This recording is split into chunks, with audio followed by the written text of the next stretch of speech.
আজ আমি আপনাদের সাথে শেয়ার করব দারুণ একটি সুখবর।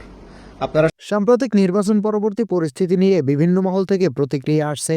ইসলামী বক্তা মিজানুর রহমান আজহারী তার এক বক্তব্যে বিজয়ী ও পরাজিত উভয় পক্ষকে অভিনন্দন জানিয়ে দেশ গঠনে ঐক্যের আহ্বান জানিয়েছেন। তিনি আশা প্রকাশ করেন, দায়িত্বপ্রাপ্তরা ন্যায়, ইনসাফ ও সুশাসনের মাধ্যমে দেশকে এগিয়ে নেবেন।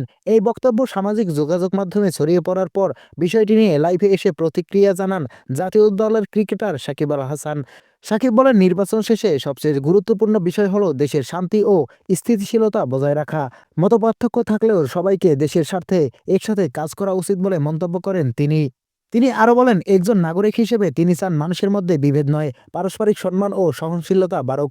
কোনো ধরনের উত্তেজনা বা বিরোধ না বাড়িয়ে ধৈর্য ধরে পরিস্থিতি মোকাবেলা করার জন্য আহ্বান জানান সাকিব। লাইভে সাকিব আল হাসান উল্লেখ করেন, তিনি রাজনীতির মানুষ নন, তার কাজ ক্রিকেট খেলা এবং দেশের জন্য ভালো কিছু করা। তবে দেশের উন্নয়ন ও মানুষের কল্যাণে সবাইকে একসাথে কাজ করলে তবেই একটি সুন্দর ভবিষ্যৎ গড়ে উঠবে, এমনটাই তার প্রত্যাশা।